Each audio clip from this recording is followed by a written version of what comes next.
Well, great afternoon to all. The House Appropriations Subcommittee of Education and Economic Development will come to order.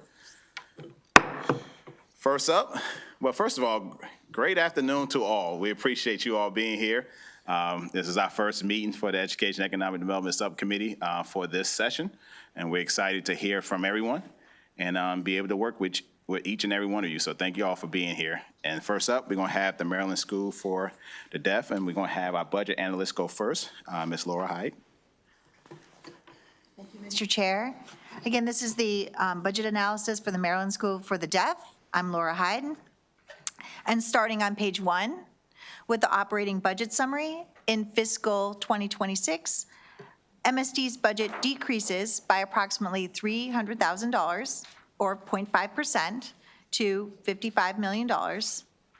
Turning to page 2, MSD has a proposed deficiency of $2.4 million to fund a replacement chiller for the Eli building on the Frederick campus. And DLS suggests that MSD comment on how the school is covering those costs. Turning to page 3, Exhibit 1, the overview of agency spending. The majority of the fiscal 2026 proposed budget, which is $45.3 million or 82%, is for salaries and fringe benefits. Contractual services total $2.4 million or 5% of this budget, and contractual personnel total $2.3 million or 4% of this budget. The remaining allowance totals $4.9 million or 9% for routine operating expenses. Turning to page 4, Exhibit 2, enrollment. MSD's enrollment count for formula funding uses a 4-year average to mitigate sharp increases and decreases in the student population. For fiscal 2024, MSD's enrollment for formula funding was 414 students, but MSD estimates enrollment will increase over the next 2 years, with formula funding at 420 students in fiscal 25 and 424 students in fiscal 2026. Turning to page 5, Exhibit 3 from the proposed budget. From fiscal 2025 to 2026, the decrease of approximately $300,000 is explained by the net increase of $2 million for personnel expenses, offset by the net decrease of $2.3 million in other changes, and this includes the deficiency allocation for the chiller replacement.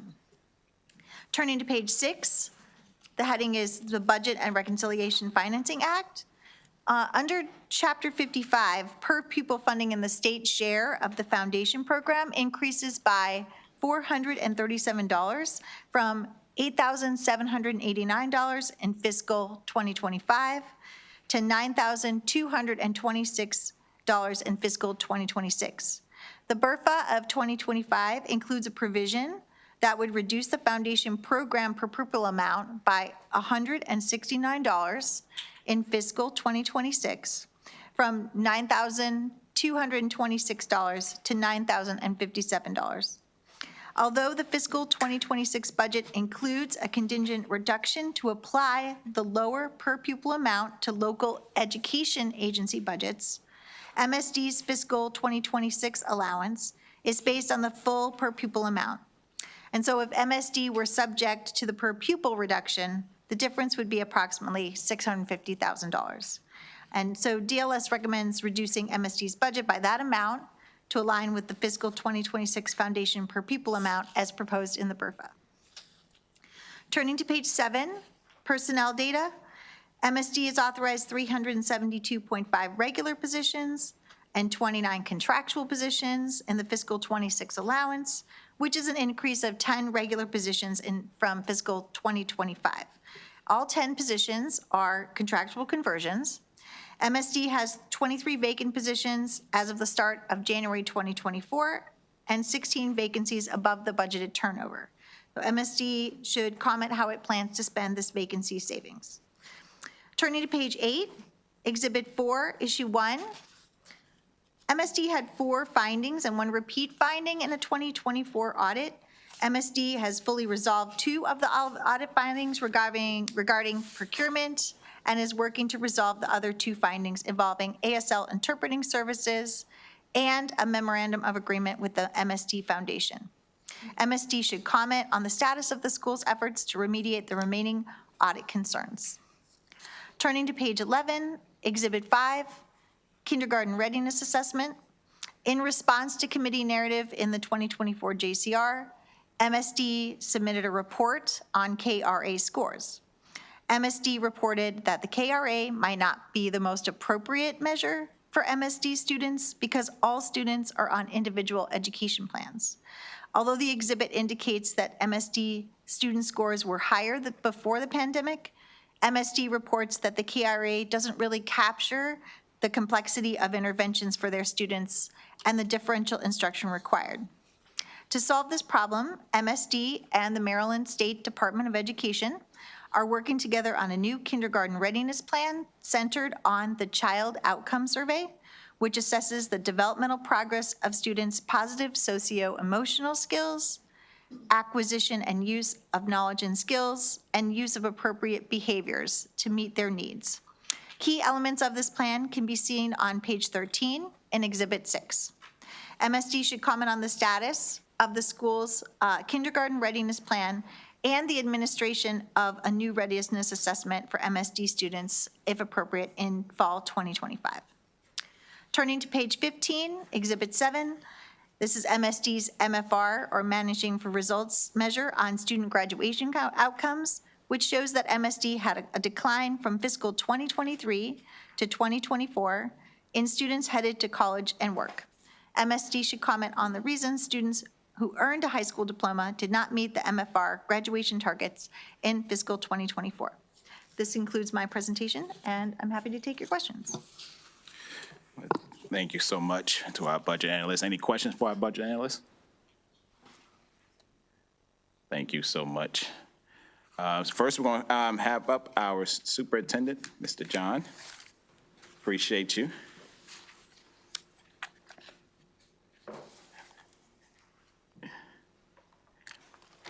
You get started when you are ready.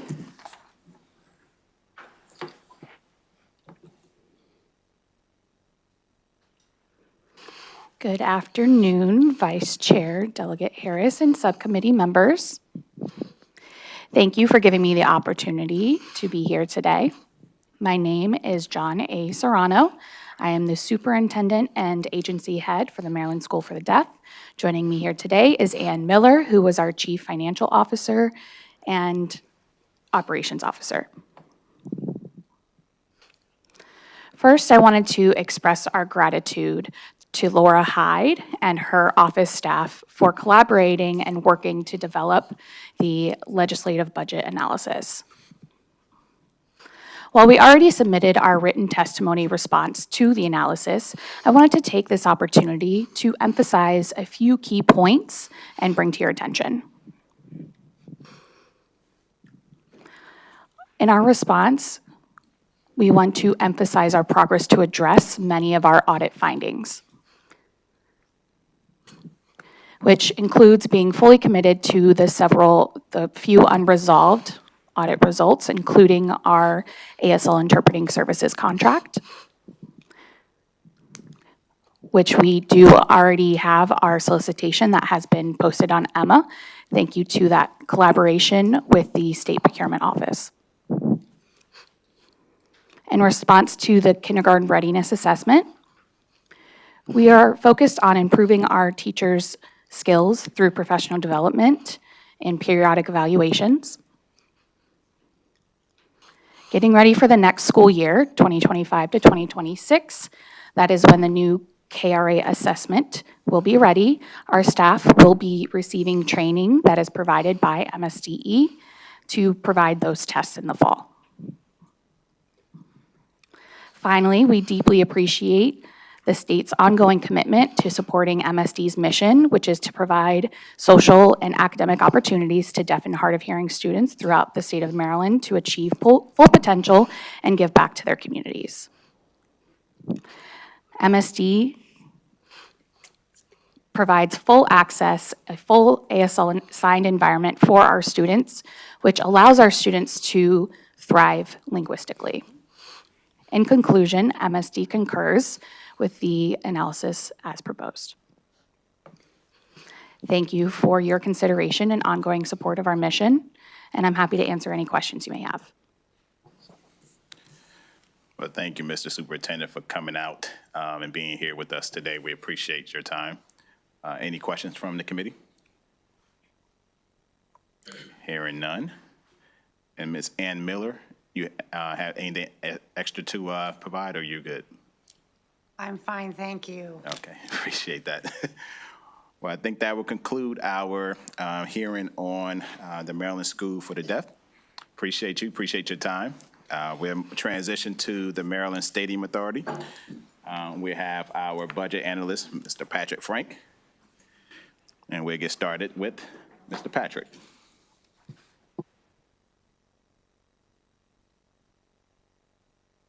The Maryland Stadium Authority is a large agency that actually does quite a lot of different things, but I'm going to focus on 4 things and quickly to give you a short description of them. The first, one thing they do is they operate things, which is to say stadiums in Camden Yards that the Orioles play in and the Ravens play in. The second thing is they build things. That includes the school construction program, and also the Legislative Services building was built by the Stadium Authority under their management. Thirdly, and very importantly, they finance things, and that's how we pay for school constructions for the Oriole stadiums and things like that. And finally, there's they administer sports and entertainment event grants that they give for special events and things like that to encourage these kinds of events in Maryland. I'll go right to the second page now. There is one deficiency appropriation for the Stadium Authority in the budget, and it's a $1.5 million deficiency. It is to support the Preakness 150th anniversary. DLS points out that there is quite a lot of money that is supporting on the capital side for improving Pimlico, and now also to buy and build a training facility. The state is heavily invested in that. We're recommending against this $1.5 million deficiency. We think is not the right time for there to be an operating deficiency provided for these operations. And we do point out that if you want to use some of those monies that have already been appropriated for them for the capital program, that would require legislation. But we do point out that there's quite a lot of money available for this. On page 3 is the pie chart that shows where the agency's spending is. I'll quickly mention the blue in here. What that is those are the non-budgeted funds. Those are the activities that they're doing. That would be school construction. It's also the operations of the Stadium Authority. The red is what pays for a lot of the financing. That's some special fund debt service costs. There's also some general fund debt service costs in the budget too. And then those are kind of the main funds there. They also get some reimbursable funds for Project Core. And pages 4 and 5 are a table that provides a more detailed information about what I had just talked about. Also 6, 7, and 8 describe the programs that they're doing in more detail. In the interest of time, I'm going to go ahead and skip over those, but if you have any questions about those, I'd be happy to answer them. So on page 9 is the first of the key observations, and this has to do with the Built to Learn program, which provides funding for public schools in Maryland. Exhibit 3 on page 10 shows how much money has been issued, how many bonds have been issued, and how much is available for the program. I want to point out a couple of lines on this. The first I would look at is total available for the project. That's $1.1 billion from these 3 bond issuances. A second thing that's important to look at is the debt limit for annual debt service is $100 million. So pretty much the $100 million is your limit as far as annual spending. So how far along are we? Well, we're $64.4 million into that. So there's another $36 million of capacity. Probably 2 more sales are coming, or large sale possibly as well. And finally, this is kind of like buying a house, in that when interest rates rise, if you have fixed money, then you can afford less. And so the third thing I would look at is what's called the true interest cost, which is really the internal rate of return. What this is this shows the effective interest rate that we're paying on the bonds that have been issued. And what you'll notice in 2021, it was 2.8%. 2022, 3.2, and 4.3 at the most recent sale. So that's kind of what we have, and there has definitely been a trend. It seems unlikely that we'll get back to below 3% rates, but it's hard to say what we will get for this project in the end. Page 11 has exhibit number 4, and this kind of is the forward-looking exhibit. The last one was looking backwards. This one looks at how much do we think is the program going to get. And the blue at the bottom is what I just talked about, that $1.1 billion. That has already been issued, and that's in the bank, and that is being used right now.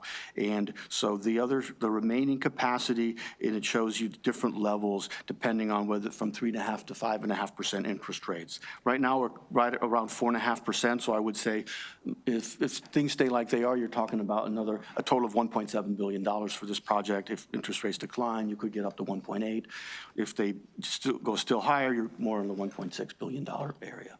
So that's, I've noticed this is, when I did this a few years ago, this was probably the most popular chart I've ever done, because I would go and people they'd have it out. So this is, a lot of my stuff doesn't have much circulation, but this one for some reason does. Next key observation has to do with the Major Sports and Events Entertainment Program Fund. And Exhibit 5 shows the money that has been made available for this and the grants that have been awarded. In the case of 2026, there are some awards that haven't been finalized, but they're working on and may well be finalized. The way that this is funded, this program, is that they get $10 million, and there's also a second part from the lottery, they get the $10 million. There's also a second where they have a replenishment. So if their balance goes below $10 million, then they can replenish during the year, and that is why that's how a $10 million program can spend more than $10 million if you give them the replenishment during the year. Now, a couple of questions. One question we have about this is this a tough budget year, and we can't afford all the things that we've been able to afford in recent years. And the question for this budget is, do we still want a $10 million program with the mid-year replenishment if they choose to use it? Our recommendation, we're going to recommend in the BRFA, is that we reduce the amount to $5 million starting in 2027, so the next year. And then what we would do is we would remove the replenishment, so they would get $5 million, but they couldn't add to it during the year if they needed it. That's our first recommendation regarding this. As far as this year, the other question is, what kind of a fund do you want to have? One kind of fund to have is something that has, like in this year, we have Fair Hill that's been getting about $3 million, a little less in some years each year. This is a permanent grant apparently to them now. Do you want to have a lot of large permanent grants, or do you want to have more of the smaller grants that come and go, where there's a more diversified portfolio that they have? Or I guess the third choice is the $10 million with replenishment is all of the above, and you do all that stuff. So, and the question we have is something like Fair Hill that is an ongoing event that this funding for, maybe they should fund somewhere else and use it more for the smaller projects and the more diversified kind of portfolio. And so we're recommending a $2.5 million reduction. Once again, these are lottery funds, so they will go into the general fund if the funds are taken. And final key observation is going to be, I think I'll talk off of page 14, and that has to do with Oriole Park renovation. There are some plans now, and they issued some bonds earlier this month, a few weeks ago, and the bond data is shown on page 14. I think what's most interesting about this is a couple of things. You notice the interest rate is a little bit higher. It's not a problem to have that interest rate, I don't think, but it is a little bit higher. And I think what's most interesting about this is this was not a traditional bond sale that we usually do with these, and the Stadium Authority usually does. Rather, this was a private placement. And so with a bank. And so as a result, the advantage of this approach is would be very easy, or much easier, I should say, to if there were another agreement that were to go supersede the current agreement that the Stadium Authority has with the Orioles, it would be very easy to then consolidate those bonds and have another bond sale later on. So it's really, what I interpret this as is they're looking forward, and it's suggesting that they think that there will be another agreement and that they can then fold these into that. That's my interpretation of that, because that is the real advantage of this kind of an issuance. And it's interesting too, I should note that these are for 15 years, these bonds, and the reason for that is because the lease is at current, we would expire in 15 years, and we don't want to be somebody who is paying for a team that isn't there. And so that's another consideration. If the lease were to go to 30 years of this, that would, this would get refinanced, I suspect. Finally, page 15 has the recommendations. Most of these I've talked about. There is one more that I haven't, and that's the $250,000 off of the stadium debt service. This is kind of going in the couch, searching the couch cushions, kind of a reduction, honestly. What it is 59.5 million is what's budgeted. When I looked at the numbers, 59.25 million is what the costs are estimated for the budget at this time. So it's $250,000 is a big, kind of big nugget to find, I guess, in the couch cushions, I would say. And the other two reductions to Fair Hill and the deficiency are also shown on this. And as I also mentioned, page 16, this is the BRFA action to reduce this program size in the out years. And finally, I do want to point out on pages 17 and 18 is all the debt that's been authorized for the Stadium Authority to issue, to give you kind of a full picture of what they do. And with that, I'll go ahead and end my remarks and take questions. Well, thank you so much for your analysis. That's greatly appreciated. Any questions for our budget analyst? Delegate Willett. Mr. Chair, just a clarification question, and thank you so much for your presentation. It was very informative. As you were talking about the 10 million for those events, you sort of presented three options. One is decreasing it to 5 million, potentially removing the replenishment, or maybe doing away with it potentially altogether, or even changing how it's how the monies are given out. I have a question. The replenishment, how much is being used right now? So above the 10 million. Yeah, the projections, I think, let's go to, I think it's best to talk off the exhibit. Let's see. I'm going to go to page 10. I'm sorry. Where is it? Page 12. Page 12, yeah. What the exhibit on page 12, what it shows is actually the spending. So 7.5 million was spent in 2023. 5.8 million was spent in 2024. At this point, $10,275,000 is what they've found is in the works, so to speak. And then in 2026, that kind of shows also what they're planning on spending. I appreciate it. So it looks like they've been under 10 in the past. Yeah. Okay. And do you know if there's any, do these monies totally support these events, or are they supported through corporate sponsorships or other fundraising that's happening for these events? I'm not sure. It's on a case-by-case basis would be the question there, and I'm not sure. I would defer to the agency. I don't want to mislead. Thank you. Also, just one final point, I guess. 2023 was the first year of the program, so the reason there's no 2022 is because there was no program. Okay. Okay. Thank you. Thank you. Appreciate it. Any other questions? All right. Appreciate that from my budget analyst. We'll bring up our executive director from the Maryland Stadium Authority, Mr. Michael. Good to see you. Bring up your team.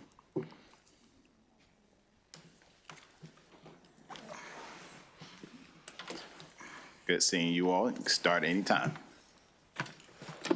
Starting with me, sir.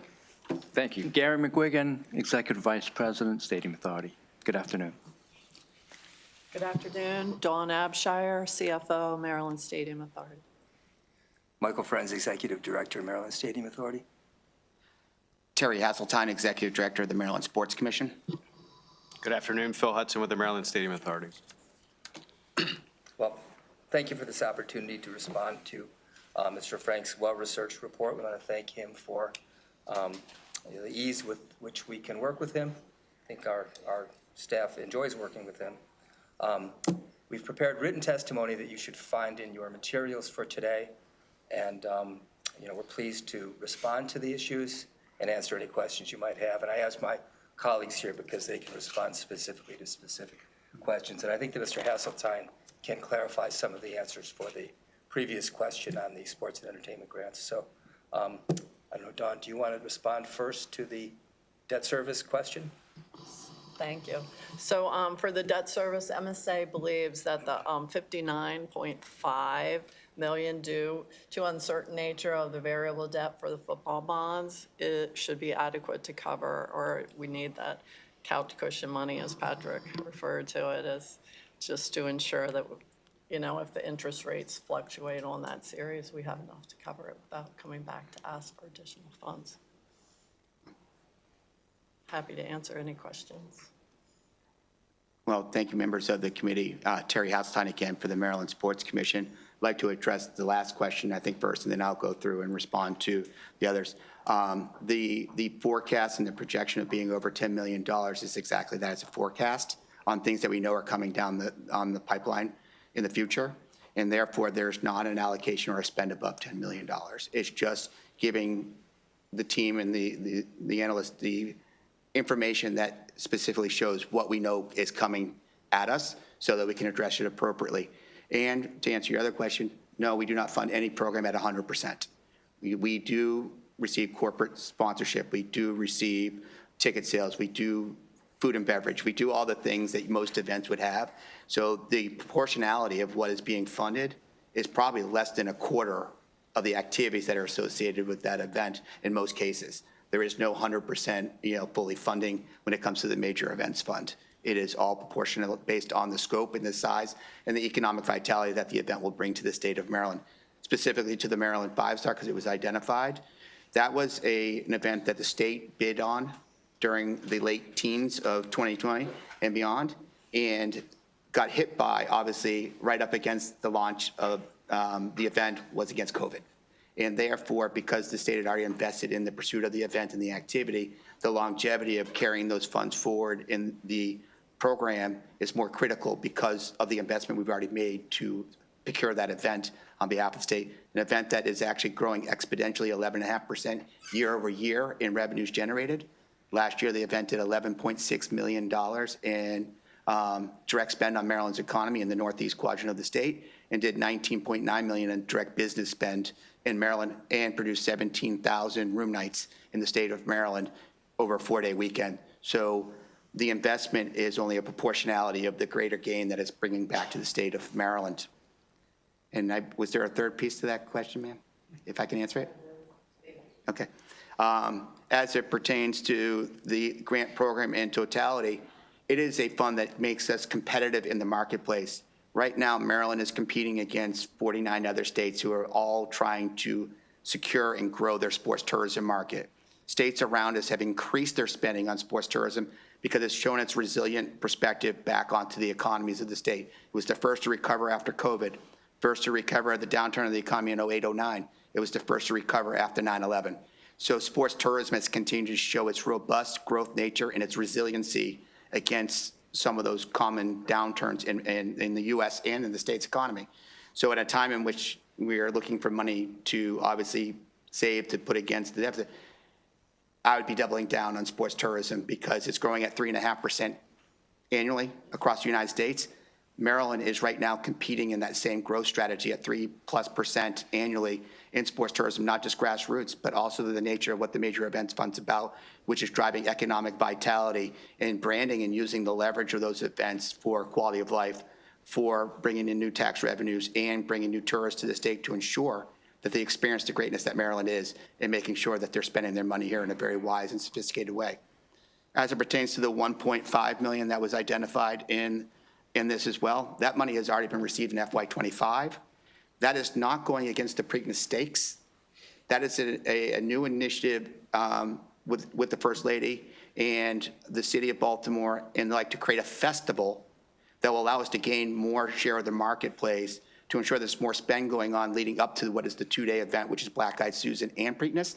And it also is cultivating community initiatives and activities to ensure that the pride of Preakness is being lifted while we're transitioning from 150, which is a great celebration year, the third longest running sporting event in the United States right now, behind the Kentucky Derby and the Westminster Dog Show.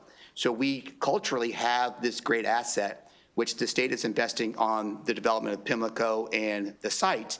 However, if we're not building the business argument to elevate and lift, so we have more people coming in and spending, and more people coming more days prior to that two-day event to capture the economic vitality of what Preakness truly can be in competition with things like the Kentucky Derby, which is a 2-week festival, and the Belmont Stakes up in New York, which is a multi-day festival and the like. We need to build something there that helps drive greater economic drive versus what we currently do in the marketplace. Appreciate that. I mean, the only comment I have on that piece, I think, is it's important to continue to build and market the Preakness. I tell everyone that the Preakness is more important than the Kentucky Derby, because you won't know if a horse will win the Triple Crown unless you attend the horse race in the Preakness. So it's vital, and I believe we can continue to grow that in this area in the state of Maryland, as well as we appreciate the work you all have done on the DLS building. We see how nice and beautiful that building is, and we got to experience it as a full committee twice already, and we get to do it a third time today. As well, so we appreciate that, and it came in on time and under budget. So we appreciate that. Any other questions from the committee? We appreciate that. One last question that I forgot to ask. Sorry, are there any requirements for companies that manages the stadium authority venues to prioritize local businesses to offer their products that are sold at the venues? Are there any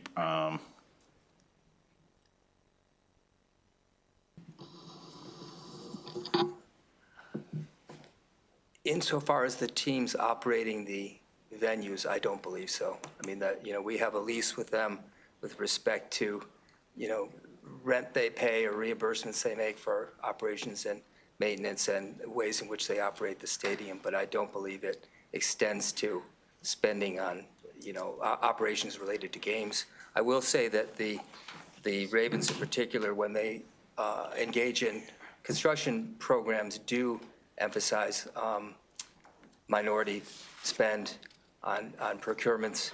And I believe that I know in fact that the Baltimore Convention Center, with whom we also have an operating relationship, does prioritize those relationships.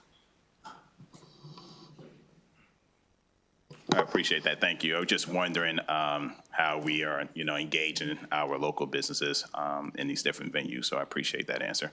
We'll turn it over to our great chair. I know you're in very capable hands with my vice chair. I want to apologize. I just had a bill hearing. Thank you for your patience. I know that you've continued to make presentations. I believe you're going to have additional testimony from, I believe, Matt Liber.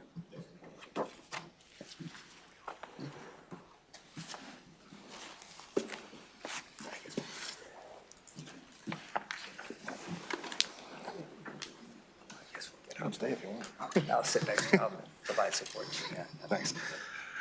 Thank you, Madam Chair, members of the subcommittee, for having me today. My name is Matt Liber. I wear a lot of hats, so bear with me for a second. So I'm the Executive Director of the Maryland Soccerplex in Montgomery County. I am the Vice Chair of the Sports Events and Tourism Association, which is our national trade association. I'm one of the board directors for the Maryland Tourism Coalition, and I'm the treasurer for the Sport and Entertainment Corporation of Maryland, which is our nonprofit arm. I'm here today to oppose the cuts to the major events funds for several reasons, and most of them Mr. Hasseltine already discussed. But that fund is a major tourism piece to our state. So to give you overall tourism numbers, last year Maryland had 45.1 million total visitors. They spent $20.1 billion. That was $2.4 billion in tax spend alone. That saves Marylanders $1,027 a year in their tax bill. So tourism is very important. So these events are a major piece of that. While youth and amateur sports across the U.S. is worth about $50 billion, these major events, I think we all know, are huge to a state and to our economy. It's also important to our civic pride. So I look to the Army-Navy game that was recently in Landover.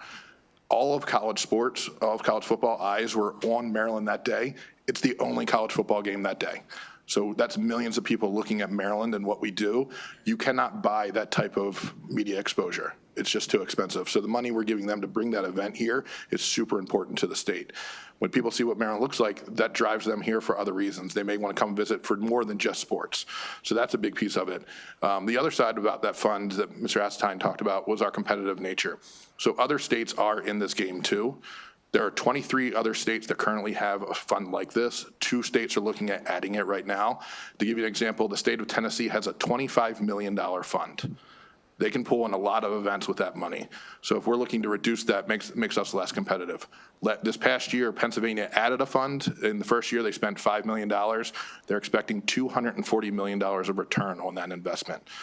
This is a great way to look at economic development. The current budget that we're looking at, that was the emphasis, economic development, and that's what this fund is. That 10 million brings in a lot more than that 10 million that we're putting out.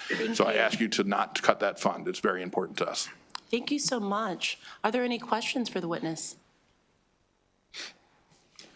Oh, you do, right? Mr. Vice Chair.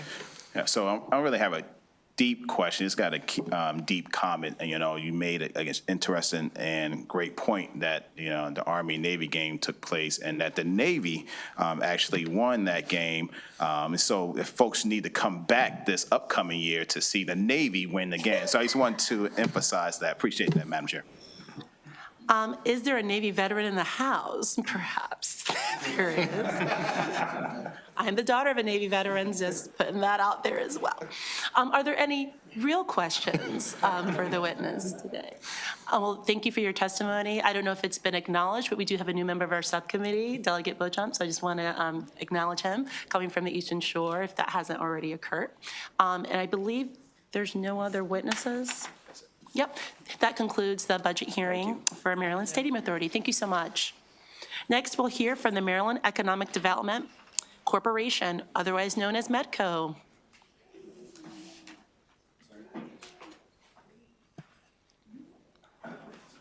See some new-ish faces on the team. Very good.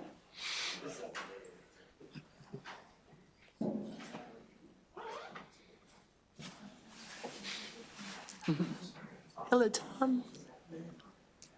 The floor is yours after our analysts.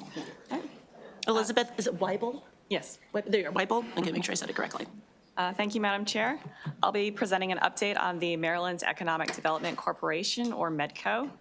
MEDCO is an economic development entity that can develop property and issue bonds, although its debt is not considered debt of the state. It's a non-budgeted entity, primarily self-funded, although it does receive funding this year through a couple of other programs within the proposed operating and capital budgets. I'm going to go ahead and start at the bottom of page 3 of my analysis, talking about 2 new programs that receive funding in the dedicated purpose account for fiscal 2026. There is $10 million for the Strategic Infrastructure Revolving Loan Fund, which was established by legislation last year. This program is to provide loans for real estate and infrastructure projects with a focus on underutilized properties and areas that have the potential for significant job growth and retention. That legislation also allowed MEDCO to use tax increment financing to support the fund, and this initial $10 million is expected to support 3 to 4 major projects in fiscal 26. On page 4, you'll see the other new program is the Certified Sites Program, which was established by executive order in December. This receives $7 million also from the dedicated purpose account and the operated budget allowance. This would be a matching grant program to identify sites that would be very valuable, very desirable to businesses if they had some infrastructure investments, and then MEDCO can help make those investments and market the sites to businesses with the aim of attracting and growing businesses. I'll turn now to MEDCO's overall financial picture. It's pretty good, very similar to last year.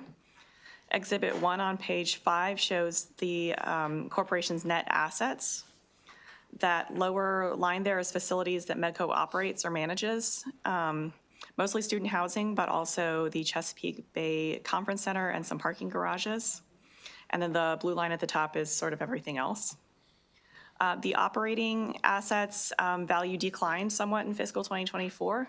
MEDCO reports that a net asset deficit is not a significant concern as long as the income exceeds expenses, and that does continue to be the case. I'll turn to Exhibit 2 on page 6. This shows the income and loss from MEDCO's operating facilities. The overall income for these facilities in fiscal 2024 was lower than the prior year, but still positive. Just to note on a couple of the projects, the Chesapeake Bay Conference Center, this has been underperforming for a number of years. Its income in fiscal 24 was lower than the prior year. It is able to cover its operating expenses, but it's not able to make all of its debt services payments. Lenders have extended forbearance on those payments, and the project is able to make some payments toward interest. There's also one student housing facility at the University of Maryland Baltimore campus that has been underperforming for several years, and Medco, I believe, currently expects that project to be sold in the near future, which will remove the debt from Medco's books. Turning to page 10 and 11, this has information about some of the projects funded in the capital budget. First, the Cannabis Incubator. The Cannabis Reform Act in 2023 required Medco to work with the administration on developing a cannabis business incubator space. So Medco has been working on this with the Maryland Cannabis Administration, and the plan is to renovate the Catonsville Armory Building in Baltimore County. The budget bill includes a total of $7 million in PAYGO funding for this project in fiscal 2025 and 26. Once completed, the incubator will be transferred to the Department of General Services and operated by a nonprofit entity. And the Maryland Cannabis Administration estimates that it will be able to serve up to 110 microprocessors and dispensaries. Viva White Oak is a public-private partnership that's working on a mixed-use development in Montgomery County. It receives $6 million in GO bonds that were pre-authorized for this project and are included in the capital bill. Finally, the Principio Rail Spur is to service planned construction of calcined clay plant in Cecil County. This received GO bond funding in fiscal 2025, and Medco is providing project management assistance and is in early discussions with the developer on capital project planning. Funds were pre-authorized for this for fiscal 26, but those are not in the capital budget as introduced. One other note, this is not in the analysis because it was just introduced, but the Decade Act introduced by the governor recently has a few provisions related to Medco. One of them being that the RISE Zone program and the Build Our Future grant program would move from the Department of Commerce to Medco, as I understand it. And I expect to have more information about that, the Decade Act, in my Department of Commerce analysis in a few weeks. That concludes my update, and I can take any questions. Thank you so much for a very thorough analysis. Are there any questions? Seeing none, we'll move on to Mr. Sadowski and team. Good afternoon, Madam Chair. Thank you very much. Madam Chair, Mr. Vice Chair, members of the committee, my name is Tom Sadowski. I'm Executive Director for the Maryland Economic Development Corporation. And with me here today are my colleagues, Candace Dotson-Reed. She's our new Chief of Staff. She's doing a great job. And Jim Miller, who's our CFO and has a tremendous track record of clean audits and just tremendous financial stewardship at Medco. So I welcome them here to answer any questions or address any concerns you might have. We've been able to provide some written testimony in addition to the terrific work that Elizabeth has done. I can't thank her enough for her in-depth analysis and report on our operations and our budget. So thank you very much, Elizabeth, for your efforts. So we've provided some additional written testimony as well as a copy of our annual legislative report, which goes into exhaustive detail. But what I did want to do is hit some highlights. The fact that we turned 40 last year. We were created back in 1984. I know we don't look any older than 39, but yeah. during that 40-year period, Medco's issued just about $8 billion worth of revenue bond financing for over 330 projects throughout the state.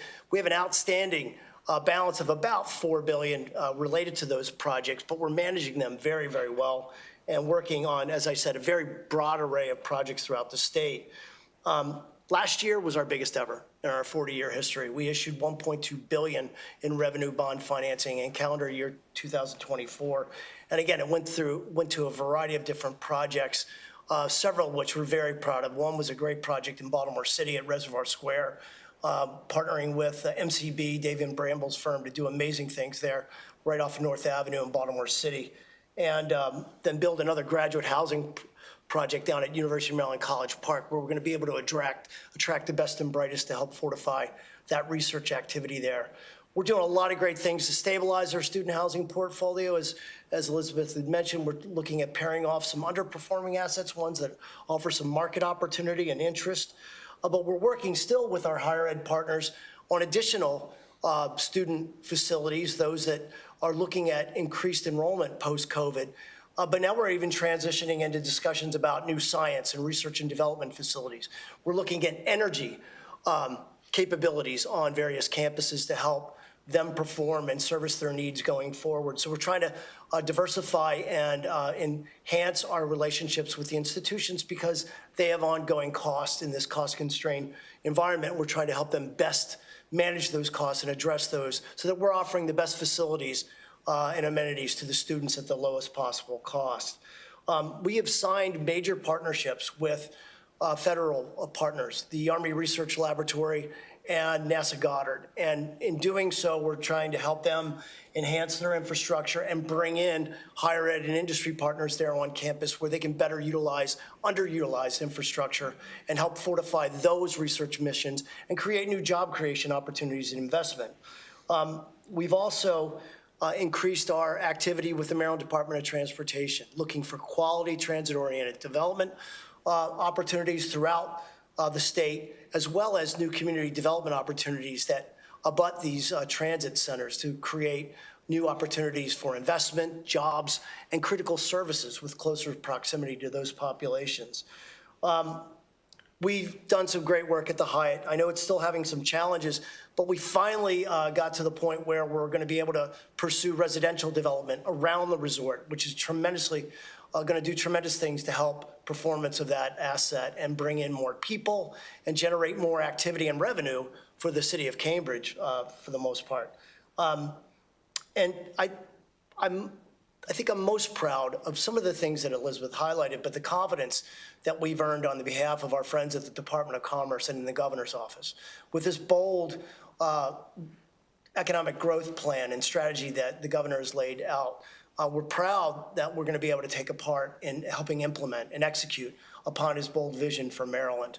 The Site Readiness Program, the Strategic Infrastructure Fund, these are all ways to try to encourage new business attraction and investment activity that helps assets that we have that just aren't making it into performance yet. So with this little bit of help, we really feel like we can catalyze some tremendously valuable economic activity. And our priorities are the governor's priorities. Working with target industries, helping promote equitable and inclusive economic growth, placemaking around our key higher education and federal assets, creating these new communities, and just pursuing overall quality economic development throughout the state. So we're looking at ways to grow, to take advantage of the assets that we have, but then work with our state and local partners in ways to help them realize their vision. I think last year, the other thing that I'll close on, we were able to do a lot in working with small businesses throughout the state, particularly minority enterprise. In the previous fiscal year, we were able to invest as much as $32 million in small minority businesses in the pursuit of our various Medco managed projects. Last year, we came in at over $58 million, almost doubling that number. So we're very proud of the engagement work that we're doing with small minority businesses throughout the state in furtherance of our mission. And Candace is working on some exciting things for the year ahead about how we increase the services and resources available to those companies and make opportunities for collaboration even more robust as we go forward. So I'll close with that. I thank you very much for your attention and your support of Medco all these years, and we've got a big year ahead. So thanks very much. Thank you so much for your presentation. I think Medco is definitely an agency that I think many people may not be familiar with that's doing a lot of good across the state. So thank you for kind of giving some of those high notes in addition to the great analysis from Ms. Weibel. Are there any questions from the subcommittee? Seeing none, thank you so much. Thank you. Have a great rest of your afternoon. I believe we do have a witness. Is Susan Karen here? Okay, great. And please pronounce your name properly for the record in case I was not? Unfortunately, it's Karen, as in Karen speaks to the manager. Okay, that's what I thought, but, okay. So thank you, Madam Chair Smith and subcommittee members. My name is Susan Karen, and I'm a member of the Maryland chapter of the Arab American Anti-Discrimination Committee. And I'm here to request that the Appropriation Committee end the annual grant to the Maryland Israel Development Center, or MIDC. The MIDC has been bringing in Israeli weapons manufacturers into our state, and they boast that their products are battle-tested. There is evidence that they have been engaged in recent and direct war crimes. Like many Marylanders, I have been deeply distressed that for the past 15 months, I have watched the indiscriminate killing of children, including by starvation and being frozen to death, seeing children made orphans and children missing limbs, and knowing that $280 million from Marylanders through our federal taxes were used to do this.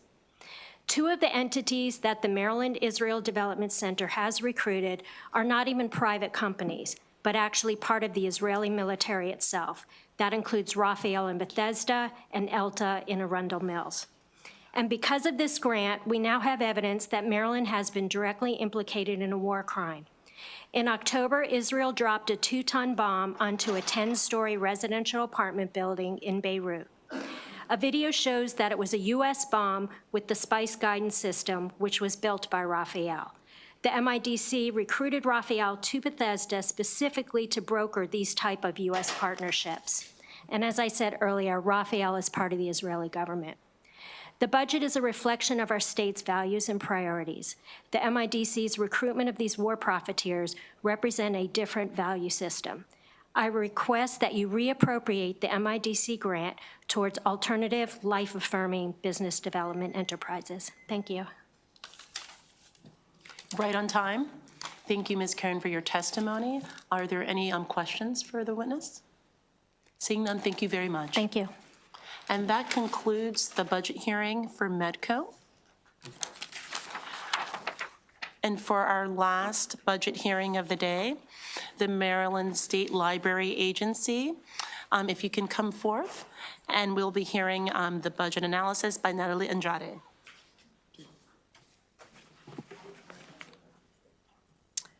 Thank you, Madam Chair. Good afternoon. I'm Natalie Andrade, and I'm here with the Department of Legislative Services to present the fiscal 26 allowance for the Maryland State Library Agency. Sure. Oh, there? Okay. So on page 1 of this analysis, you will see that the fiscal 26 budget increases by $5.1 million or 4.8%, bringing the total to $109.9 million. On page 2, there's an update on the $775,000 added to the fiscal 25 budget for the State Library Network program to support the State Library Resource Center.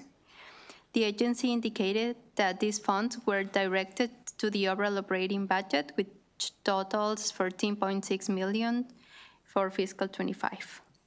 At the bottom of page 2, the fiscal 26 budget includes a proposed efficiency appropriation of $130,000 in general funds for the Deaf Culture Digital Library.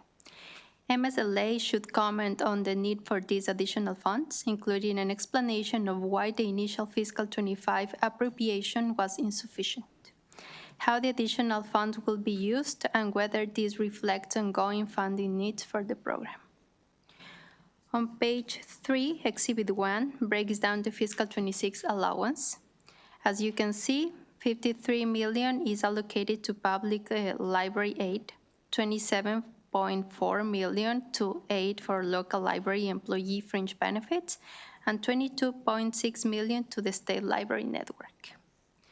Page 4, Exhibit 2 shows line item changes to the budget. As you can see, the $5.1 million increase largely is due to a $3.7 million increase in aid for local library employee fringe benefits, $1.05 million increase in public library aid, and a net of $209,000 increase in personnel expenses. Turning to page 6 of the analysis, the key observations section begins with an update of the Baltimore City Young Readers and Young Readers Matching Grant programs. MSLA has begun disbursing the $200,000 for the Baltimore City Young Readers program. The fiscal 26 budget maintains level funding for both the Baltimore City Young Readers and the Young Readers Matching Grant programs, with $200,000 and $350,000 respectively. On page 7 begins a discussion of performance measures. Starting with library programs and attendance, Exhibit 3 outlines the impact of COVID-19 on library programs and attendance. Programs and attendance dropped sharply in fiscal 21 and fiscal 22, but recovery began in fiscal 23, with both metrics increasing. While there was further improvement in fiscal 24, they remain below pre-pandemic levels. Exhibit 4 on page 8 shows changes in digital materials. From fiscal 21 to fiscal 22, owned materials increased by 6.6% and access materials by 6.8%, but both metrics declined in fiscal 23, attributed to funding changes and shifts in user demand. Exhibit 5 on page 9 shows changes in patrons served and materials accessed. After a decline in fiscal 21, both metrics grew significantly in fiscal 23, driven by the success of the Books on Demand service. In fiscal 24, there was a slight decrease, with MSLA anticipating stabilization in the future. To conclude, on page 10 of the analysis, the DLS recommendation is to concur with the governor's allowance. And with that, I conclude my presentation, and I'm happy to answer any questions that you may have. Thank you so much for that thorough presentation. Are there any questions for Natalie? Seeing none, we'll move on. Hold on, this is historic, right? This is the first time. So welcome to Morgan Miller. Thank you, Chair Smith. Thank you all members of the committee. I'm Morgan Miller, the new state librarian. I've worked in public libraries for 20 years, serving about half that time in Delegate Grice District as director of the Cecil County Public Library System. It's wonderful to be with you all here today. With me, I have our Chief Financial Officer, Donna Liberto, who you know. To my left, I have Tim Pratt, our Communications and Legislative Manager, Dr. Tamar Sarnoff, who leads all of our work with public libraries, and the Vice Chair of the Maryland State Library Board, Dr. Michelle Farmer. It's good to be with you here. I also would like to thank Natalie Andretti before we get started for her excellent and thorough analysis of our budget. We're here to speak in support of the Maryland State Library Agency's budget and concur certainly with the analysis from the Department of Legislative Services. As the new Maryland State Librarian, I'm very excited to work with the Moore Miller administration and all of you at the General Assembly on behalf of public libraries across the state, along with the communities that we serve.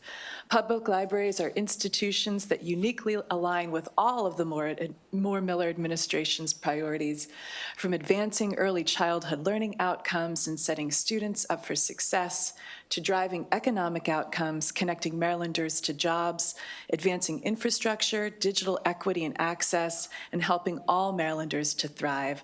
Libraries deliver life-changing services for every member of their community.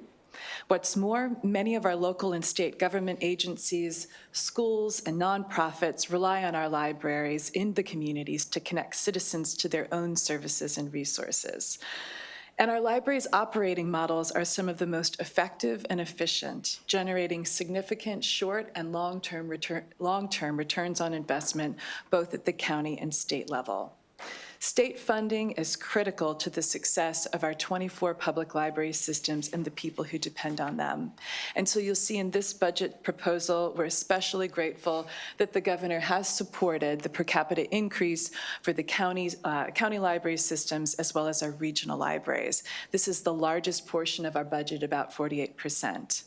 Some of the other agency programs that were supported by the operating budget that we're very proud to highlight are the Maryland State Library for the Blind and Print Disabled, which this year was named Library of the Year by the National Library Service.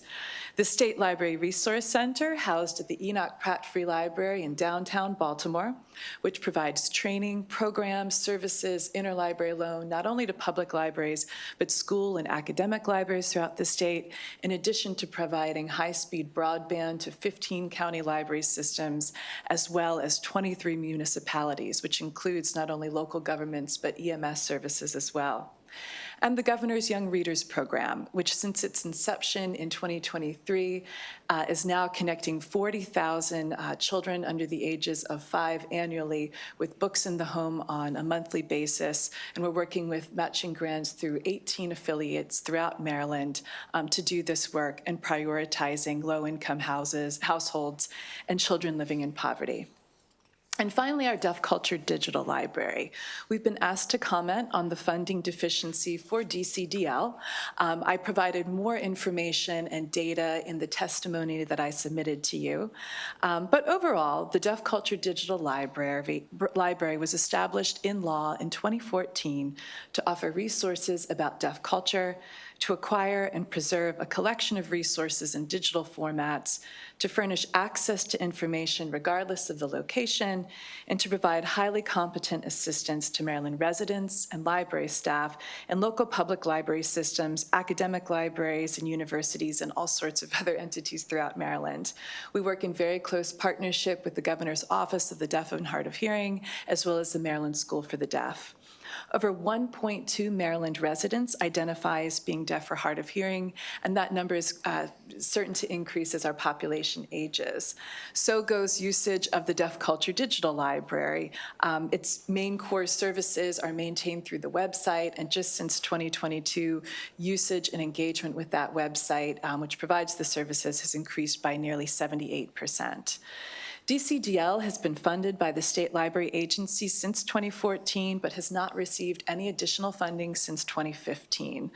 Along with usage increases, operating costs are rising, especially those costs of providing and supporting the highly specialized personnel to run the DCDL, which the law requires. Over the past several years, our agency has allocated $235,000 in general funds to the operation of the DCDL. But with added resource cost and increased usage, the needs of DCDL are exceeding this annual location, and thus we sought a deficiency request for FY25 that was supported by the Governor in the amount of $130,000. And I'll add that to ensure the long-term sustainability of this program, we've worked with Senator Nancy King and Delegate Ryan Spiegel to sponsor a bill that would secure much-needed annual funding in future years to come. We're very understanding of the state's significant financial challenges at this time, and therefore extremely appreciative of the Governor's Office support for our small but mighty agency. We agree with this analysis and for the proposal, and I assure you that we are really working diligently to be responsible stewards of state funds and to efficiently and effectively serve all of Maryland's libraries. Thank you again for your support, and at this time I'm happy to answer any questions. Well, that was an excellent debut. Thank you. To our state librarian. Thank you. Are there any questions from this? Yes, Delegate Grice. Questions, just a comment, congratulations. Thank you very much, Delegate. Folks move up to bigger and better things especially from back home, so. Yep. Your time's coming, sir. I know it's bigger and better. You're actually at your pinnacle right now, you're with me. I'm a believer in God's power. He can bless us all in unique and different ways. Amen. Any other questions or comments for the panel? Well, I just want to say personally, I think you've, in a very succinct way, kind of just summarized all the ways that our libraries touch every Marylander, no matter their, their age, their different abilities. And so just thank you for all the work that, the library system does. It's something I think all Marylanders can take pride in, that we have access to these resources. And now that we're in the 21st century, so many of them are digital resources as well that people can access from the comfort of their homes. So just kudos to you for keeping up with us and serving us with excellence. I think that concludes, I'm trying to see if there's anyone else. Is there a Donna Liberta that was going to give testimony? They're all signed up. So you're all signed up. Would you like to They're- provide any I don't think they're comments? going Okay, to. you're like, I want to go home, thanks. All right, so I don't see anyone else signed up, so that concludes this budget hearing for the State Library System. Thank you so much, Thank you so Delegate much. Have a Smith. great Looking forward to afternoon. working with you. Oh, and that concludes the EED budget hearing for today.